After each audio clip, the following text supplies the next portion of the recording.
The sound of marble striking the stone floor echoed through the silent prayer room like a gunshot. 7-year-old Gabriel Santos stood frozen, his small fist still clenched, staring at what he had done. The Virgin Mary statue, 3 feet of hand-carved perfection that had watched over his family for 4 generations, now bore a jagged crack running from her sacred heart to her gentle face. His grandmother Rosa gasped from the doorway, her rosary beads slipping from trembling fingers to clatter on the tiles. In 68 years of life, she had never seen such violence directed toward the blessed image that had been her great-grandmother's most treasured possession. Gabriel's dark eyes burned with a fury that seemed impossible for someone so young. His face twisted with the kind of pain that comes when a child's world shatters completely. "Gabriel, what have you done?" Rosa whispered, her voice breaking as she stepped toward the damaged statue. The crack seemed to weep in the candlelight, shadows dancing across the Virgin's wounded features. Before we go deeper into this mystery, take a moment to subscribe to Virgin Mary Mysteries. Stories like this are too powerful to experience alone. Before you continue watching, I want to see how far this story reaches. Comment below telling me where you're watching from and write "Sacred Heart" if you believe miracles still happen in our broken world. The boy's small hands shook as he backed away from what he'd done. "She didn't save him!" Gabriel screamed, his voice cracking with grief. "I prayed every night, and she didn't save Papa." His father Miguel had died 3 months ago in a construction accident. A fallen beam, they said, instant, painless. But for Gabriel, the pain was anything but instant. It grew every day, festering like an infected wound. Rosa moved slowly toward her grandson, her heart breaking for the second time in 3 months. First, she had lost her son Miguel. Now she was watching his boy drown in anger that no 7-year-old should carry. The Virgin Mary statue had been blessed by 3 priests over the decades, had survived 2 house fires and countless family storms. Rosa's own grandmother had carried it across the ocean from Spain, claiming it had spoken to her during the worst moments of her life. And now it lay in pieces because of a child's shattered faith. Gabriel ran from the room, his footsteps echoing down the hallway. Rosa knelt beside the broken statue, gathering the fragments with hands that hadn't stopped shaking since her son's funeral. As she lifted the largest piece, the Virgin's face with that terrible crack running through it, she felt something warm against her palms, like summer sunshine touching stone. That night, as storms gathered over their small town of Esperanza, New Mexico, something began to change in the Santos household. Rosa sat vigil beside the damaged statue, praying the rosary until her voice grew hoarse. Gabriel lay in his bed staring at the ceiling when he heard it for the first time.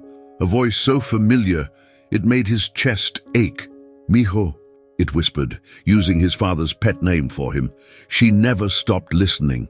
But Gabriel's father was 3 months dead, buried in the cemetery behind St. Joseph's Church. So who was calling to him in the darkness? 3 months earlier, Miguel Santos had kissed his wife Elena goodbye at 6:30 in the morning, just as he had every weekday for 12 years. He grabbed his hard hat, ruffled Gabriel's hair as the boy ate cereal, and promised to help with homework that evening. By 2:47 p.m., Elena received the call that would destroy everything. "Mrs. Santos, there's been an accident." A steel beam had shifted during the downtown office building project. Miguel had pushed 2 younger workers to safety before the structure collapsed. He died a hero, they said. But heroism offered little comfort to a 7-year-old who couldn't understand why God would take away the only man who made him feel safe. Elena became a ghost in her own home. She moved through each day like someone walking underwater, performing the motions of motherhood, making meals Gabriel barely touched, attending conferences where she nodded at distant words. At night, she would sit in Miguel's chair, clutching his coffee mug, staring at the empty space where his work boots used to sit. Gabriel watched his mother disappear a little more each day. The woman who used to sing while cooking now moved in silence. The mother who helped him build Lego castles now could barely manage a weak smile. And the faith that had anchored their family, nightly prayers, Sunday masses, quiet gratitude before meals, had crumbled like sand. Rosa's Virgin Mary statue had been the spiritual center of their family for over a century. Her grandmother Esperanza had carried it from a monastery in Spain in 1922, wrapped in her wedding shawl and blessed by their priest. Esperanza claimed the Virgin had spoken to her during the ocean crossing when storms threatened their ship, promising safe passage to the new world. 3 generations had knelt before it during their darkest hours. Rosa's mother prayed there during the Depression when they nearly lost their farm. Rosa herself spent countless nights there during her husband's illness. Miguel had even proposed to Elena in front of that very statue, asking the Virgin Mary to bless their union. Now the sacred image lay broken in Rosa's gentle hands, its marble surface scarred by a child's rage. She had tried gluing the pieces together, but the crack remained visible, a jagged reminder of how quickly faith could shatter. The statue seemed diminished somehow, its serene expression divided by the ugly line Gabriel's anger had carved. Elena refused to come to Rosa's house anymore, unable to face what her son had done. She blamed herself for being too lost in grief to recognize Gabriel's fury building like pressure in a closed vessel. Miguel would have known what to do, she thought. Miguel would have found the words to reach their boy. But as Rosa sat in prayer that second night, something extraordinary began to unfold in the darkness. The crack in the statue seemed to catch the candlelight differently, and she could swear she heard the faint sound of Miguel's laughter echoing from somewhere far beyond the broken marble. What was happening to the Santos family that defied every law of nature they thought they understood? On the 4th night, after Gabriel struck the statue, Elena sat in her darkened kitchen at 11:43 p.m., staring at unpaid bills scattered across the table. Miguel's life insurance had covered the funeral, but the mortgage payment stretched ahead like an impossible mountain. She hadn't eaten a proper meal in days, surviving on coffee and the crushing weight of responsibility that felt too heavy for her shoulders. The phone rang, sharp and intrusive in the silence. Eleanor almost didn't answer. Who called this late except bill collectors or emergency rooms? But something made her reach for the receiver, her hand trembling as she brought it to her ear. Elena? The voice was deep, warm, achingly familiar. You need to call Carmen, right now. Elena's blood turned to ice. The voice belonged to Miguel. Every inflection, every gentle tone that had whispered good morning to her for 12 years. But Miguel was buried beneath 6 feet of New Mexico soil, his body cold in the cemetery plot she visited every Sunday after Mass. Who is this? She whispered, her free hand gripping the kitchen counter so tightly her knuckles went white. Call your sister, the voice insisted, urgent now. She's in danger. The apartment building, there's something wrong with the gas lines. She doesn't know. Call her now, mi amor. The line went dead. Elena stood frozen in her kitchen, the phone still pressed to her ear. Carmen was her older sister, but they hadn't spoken in 5 years. Not since their mother's death had torn them apart over the family house. Harsh words exchanged that seemed impossible to take back. Carmen lived in Albuquerque now, in one of those old apartment complexes downtown where she worked as a night shift nurse. But the voice had been Miguel's. Elena would have sworn her life on it. Her hands shook as she dialed Carmen's number, a number she had memorized but never called. It rang once, twice, 3 times. Elena was about to hang up when her sister's tired voice answered. This is Carmen. Who's calling this late? Carmen, it's Elena. Silence stretched between them like a chasm. I know we haven't talked, but you need to get out of your apartment building right now. There's something wrong with the gas lines. If this story is pulling you in, subscribe now and tell me in the comments what you believe is really happening. Your insight might reveal something we haven't seen yet. Elena, what are you talking about? How did you... Carmen's voice was sharp with confusion and old hurt. I haven't heard from you in 5 years, and now you're calling about gas lines. Please, Elena begged, tears streaming down her face. "I can't explain it, but someone told me you're in danger. Just get out, please." Another long silence. Then Carmen's voice, softer now. "I have been smelling something strange in the hallway today. Sweet, chemical-like. The landlord keeps saying it's nothing, but—" "Get out now," Elena interrupted. "Take Mrs. Rodriguez next door with you. Take everyone you can." 20 minutes later, Carmen called back from the parking lot across the street. Her voice was shaking. "The fire department just arrived. They said there's a massive gas leak in the basement. It's been building up for days. They're evacuating the entire building. Elena, if I had stayed inside tonight." But Elena could barely hear her sister's words over the question thundering in her mind. How had Miguel's voice reached across death itself to save Carmen's life? The morning after Carmen's rescue, Elena drove to Rosa's house with shaking hands. She needed to see the statue, needed to understand what was happening to their family. Gabriel sat silently in the passenger seat, his jaw set in that stubborn line that reminded Elena painfully of Miguel when he was determined not to back down. Rosa met them at the door, her weathered face etched with concern. "Mija, you look like you haven't slept." Elena hadn't told anyone about the phone call, about Miguel's voice warning her to save Carmen. Who would believe such an impossible thing? In the prayer room, the cracked statue stood surrounded by flickering votive candles. Elena knelt before it, her knees hitting the worn wooden kneeler. The crack running down the Virgin's face seemed less harsh in the morning light, almost like a tear frozen in marble. "I don't understand what's happening," Elena whispered. "If you're really listening, if this is real, please help my son. Help him find his way back to faith." Gabriel stood near the doorway, arms crossed, watching his mother with anger and confusion. He had heard her crying on the phone last night, talking to Aunt Carmen for the first time in years.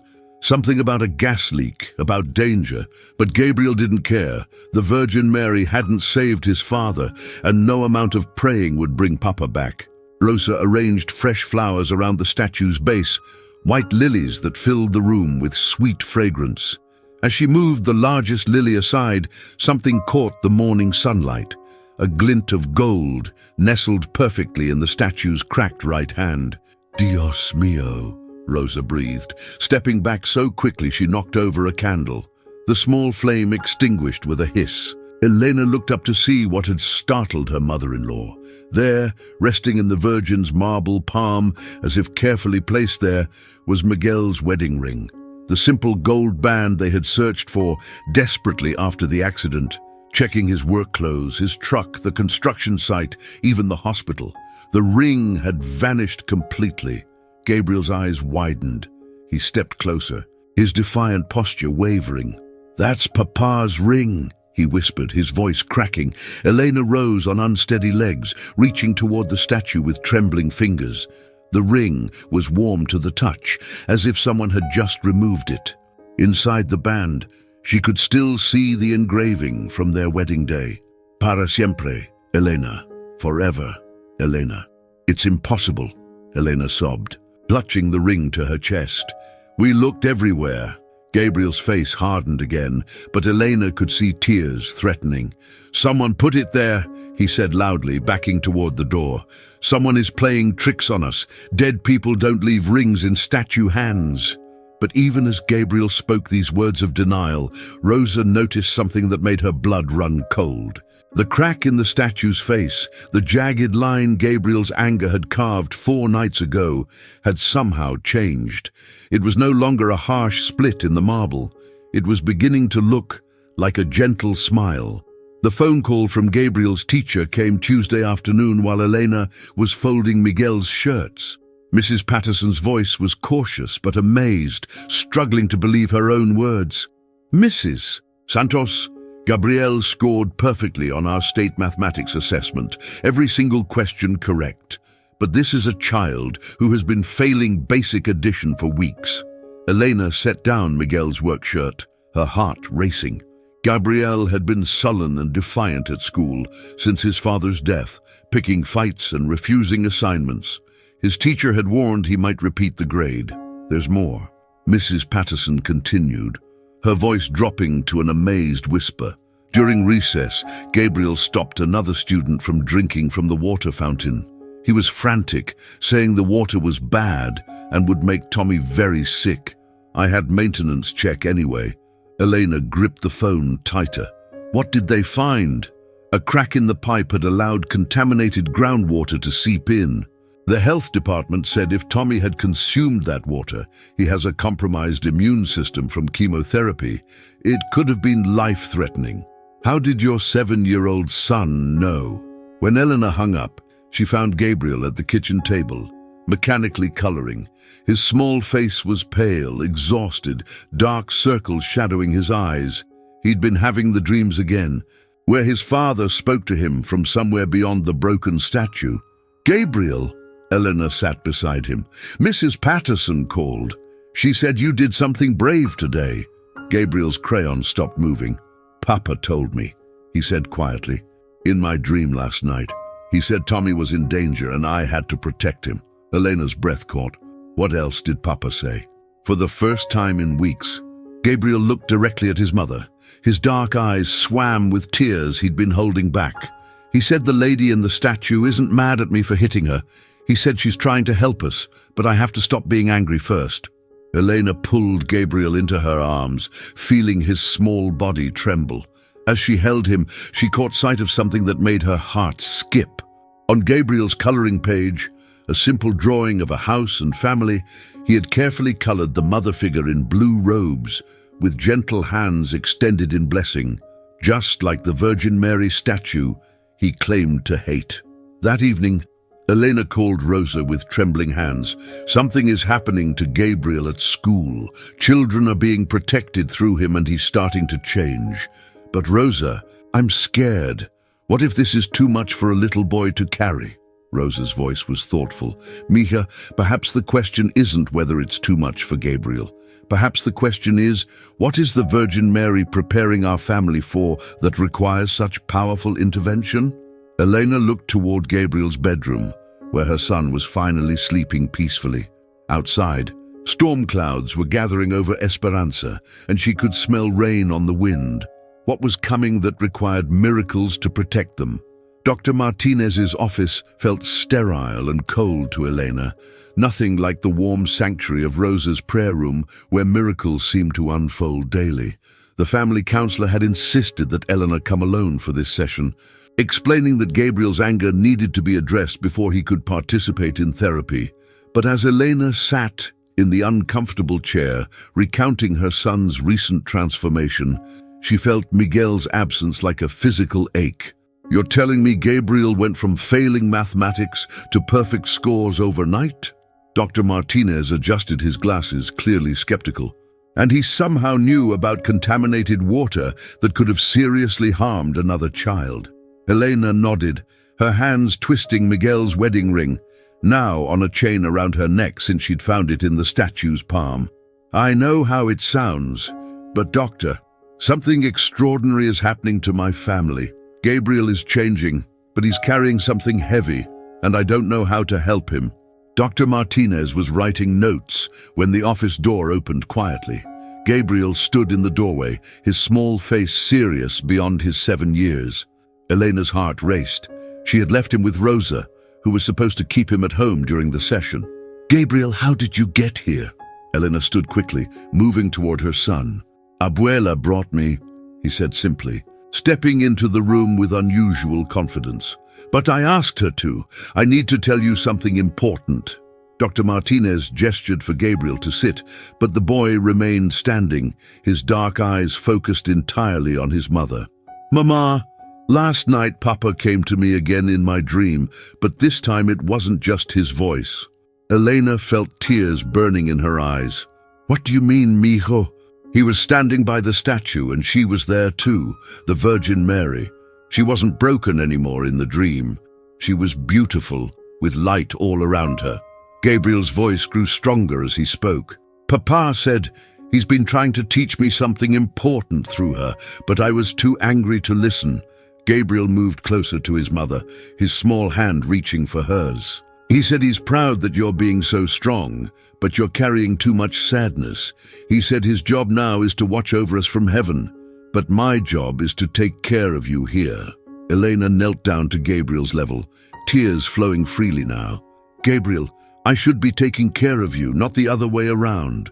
Papa said we have to take care of each other, Gabriel said, his voice trembling slightly, and he said the Virgin Mary has been trying to show us that love doesn't end when someone dies. It just changes into something different, something that can protect people and bring families back together. Gabriel looked toward Dr. Martinez, then back at his mother. The dreams are stopping now, Mama. Papa said I don't need them anymore because I finally understand. We're going to be okay, but we have to forgive God, forgive ourselves, and forgive each other for all the angry things we said when we were hurting. For the first time since Miguel's death, Elena pulled her son into her arms without the weight of desperate grief crushing her chest. As she held Gabriel, she whispered a prayer of gratitude to the Virgin Mary, who had somehow guided her broken boy back to hope. But even in this moment of healing, Elena couldn't shake the feeling that their story was far from over. What final test was waiting for the Santos family? The weather forecast that Friday evening called for typical summer thunderstorms, nothing unusual for late June in New Mexico. Elena was preparing dinner when Gabriel walked into the kitchen, his face pale and urgent, the same expression he'd worn before each miracle that had transformed their lives. Mama, we have to leave the house, right now. Elena looked out the window at the gathering clouds, still distant on the horizon. Gabriel, it's just going to rain a little. We're safe inside. But Gabriel shook his head frantically, grabbing his mother's hand with surprising strength. No, Mama, the storm is different this time. Papa told me in my dream last night. The big tree by our bedroom window is going to fall, and the lightning is going to hit something dangerous.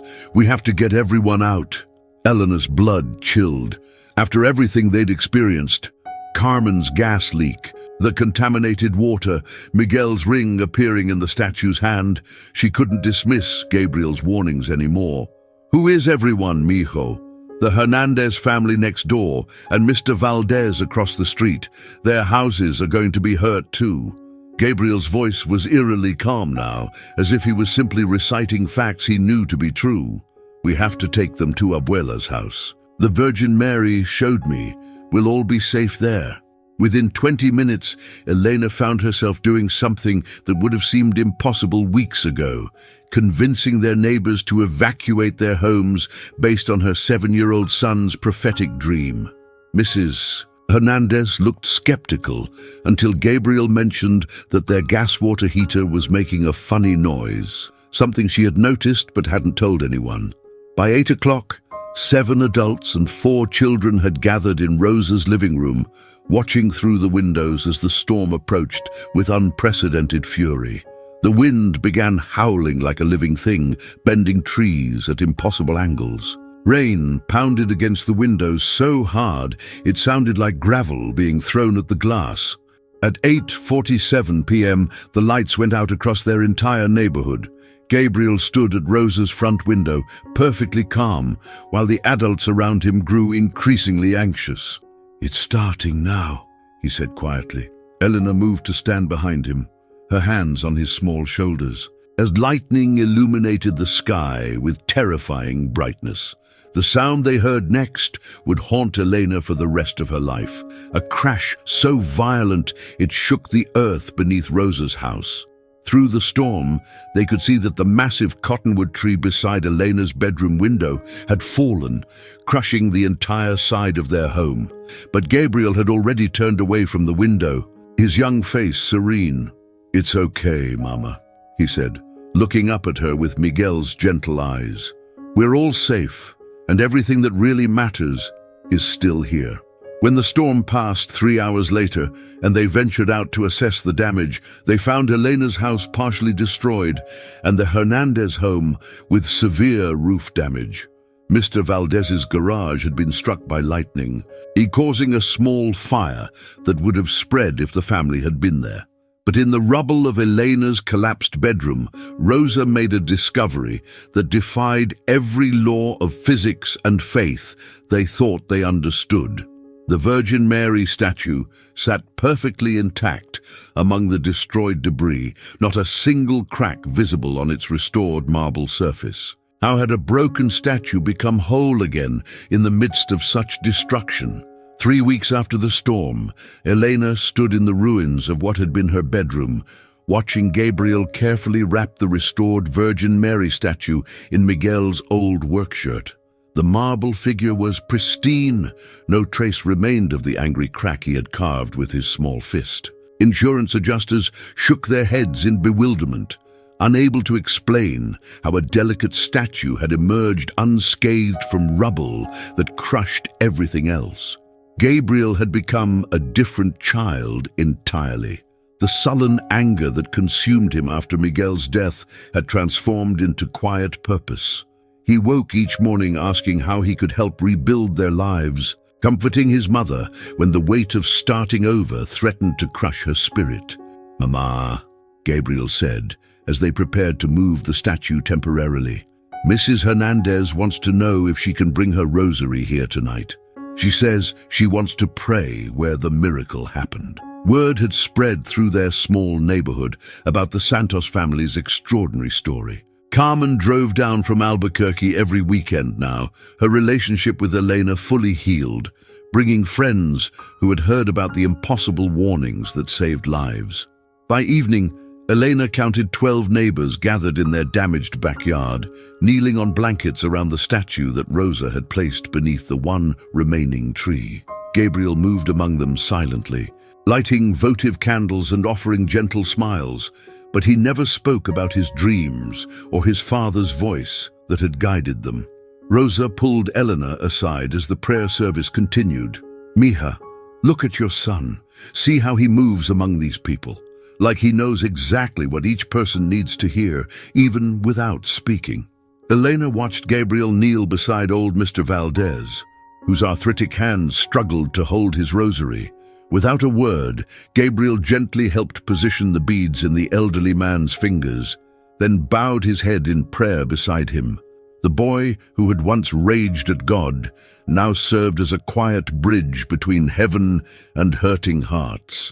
"Gabriel has changed," Elena whispered to Rosa, "but I think we all have.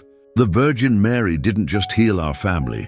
She used our brokenness to heal others too." Dr. Martinez had called twice, asking to interview Gabriel for a case study, but Gabriel politely declined all requests, telling Elena simply, "Some things are too sacred to explain to people who weren't there." As the last neighbors departed that night, Elena found Gabriel standing beside the statue, his small hand resting gently on the marble base where his angry blow had once left a scar. "What are you thinking about, mijo?" Elena asked softly. Gabriel looked up at his mother with Miguel's gentle eyes, now filled with wisdom that seemed borrowed from somewhere far beyond his years. "I'm thinking about Papa's last message to me," he said quietly. Elena's heart stopped. What did he say? He said, "My real work is just beginning." What did Miguel's final message mean for the Santos family's future? 6 months later, on a crisp December evening, Elena stood in the newly built prayer alcove of their reconstructed home, watching Gabriel arrange fresh white roses around the Virgin Mary statue. The insurance settlement had allowed them to rebuild, but they had chosen to design their new home around the sacred space where miracles had unfolded. The statue now stood in a place of honor where the entire family gathered each evening for prayers. Gabriel was 8 now, taller and more thoughtful, but his gentle spirit had only grown stronger. He had never again experienced the dramatic dreams that once warned of danger, but Miguel's final message about real work beginning had proven prophetic in unexpected ways. Children from across their community had started coming to Gabriel with their fears. Nightmares about parents who worked dangerous jobs, anxiety about family illnesses, the crushing sadness that comes when pets died or friends moved away. Gabriel never claimed to have special powers, never spoke of visions or supernatural experiences. Instead, He simply listened with the infinite patience of someone who had walked through his own valley of grief and emerged transformed. Gabriel has a gift for seeing people's hearts, Elena had explained to curious parents. He helps them find peace the same way the Virgin Mary helped our family find healing. Rosa, now 85 and moving slowly but with unwavering faith, had officially passed the care of the family statue to Gabriel. Each evening, he would light candles and lead prayers for anyone who asked: sick relatives, struggling marriages, children afraid of the dark. Word had spread beyond Esperanza to neighboring towns, and families would drive hours just to kneel before the statue that had been broken and made whole. Carmen visited every Christmas now, bringing her 3 teenagers who called Gabriel their little priest cousin. Dr. Martinez had published a paper about post-traumatic growth in children, citing Gabriel's case as remarkable, but maintaining scientific skepticism about the miraculous elements. Gabriel had simply smiled when Elena told him, saying, "Some people need to see with their eyes before they can see with their hearts." On this particular December evening, as snowflakes drifted past their windows, Gabriel completed his ritual of arranging flowers and turned to his mother. "Mama, Mrs. Rodriguez from church asked if we could pray for her grandson who's deployed overseas. I told her we'd include him tonight." Elena nodded, marveling at how naturally Gabriel had grown into his role as a bridge between human suffering and divine comfort. The boy who had once struck the Virgin Mary in anger now served as her gentle hands, reaching out to heal others who were walking through their own dark nights of the soul. If this story moved you, subscribe to Virgin Mary Mysteries so you never miss the next chapter in these extraordinary mysteries.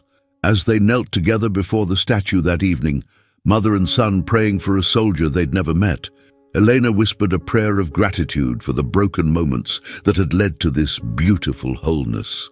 The Virgin Mary's marble face seemed to glow in the candlelight, eternally serene, eternally watching over the family she had chosen to bless. Before you go, write Sacred Heart in the comments if you believe that even our deepest wounds can become doorways for miracles. I read every comment, and when I see those words, I know another heart has been touched by the mystery of divine love that never abandons us, even in our darkest hours.